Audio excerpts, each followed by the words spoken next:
Fungicide या फफूंदनाशक दवा फसलों और पौधों में फंगस के संक्रमण को रोकने या खत्म करने के लिए इस्तेमाल की जाती है।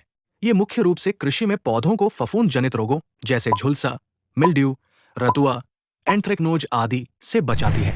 आइए सरल भाषा में समझते हैं कि ये कैसे काम करती है। फंगीसाइड के मुख्य प्रकार और उनकी कार्यप्रणाली। पहला है संपर्क फंगीसाइड यानी कॉन्टैक्ट फंगिसाइड्स। ये पौधे की सतह पर रहकर काम करती है। फंगस के बीजाणुओं स्पोर्स को पौधे पर चिपकने या फैलने से रोकती है। उदाहरण के लिए कॉपर बेस जैसे कोसाइड या मैंकोजेब। ये फंगस की कोशिका दीवार को नष्ट कर देती है या उनके एंजाइम्स को ब्लॉक करती है। पौधे पर स्प्रे करने से एक सुरक्षात्मक परत बनती है जो फंगस को मारती है या बढ़ने नहीं देती। ये बारिश से धुल सकती है, इसलिए दोबारा स्प्रे करना पड़ता है। दूसरा है सिस्टमिक फंगीसाइड। ये पौधे के अंदर एब्जॉर्बिंग होकर पूरे पौधे में फैल जाती है। ये फंगस को पौधे के अंदर से मारती है या बढ़ने से रोकती है। उदाहरण के तौर पर है कार्बेंडाजिम, थायोफेनेट मेथिल, एजॉक्सिस्ट्रोबिन, अमिस्टार।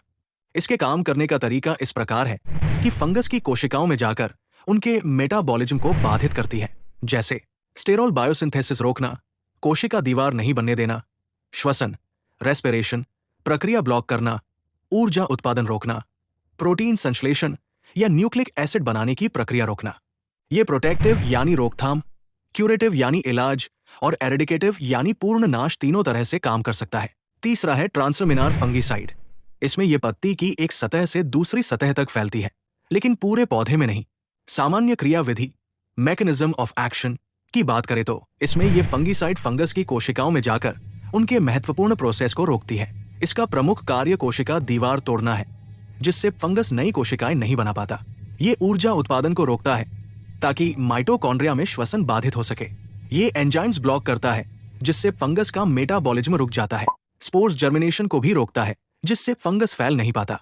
मल्टीसाइट एक्टिविटी वाली मैंकोजेब कई जगहों पर हमला करती है, जिसके कारण रेजिस्टेंस कम होता है। इसलिए इसका प्रयोग आवश्यक मात्रा के अनुसार करना चाहिए।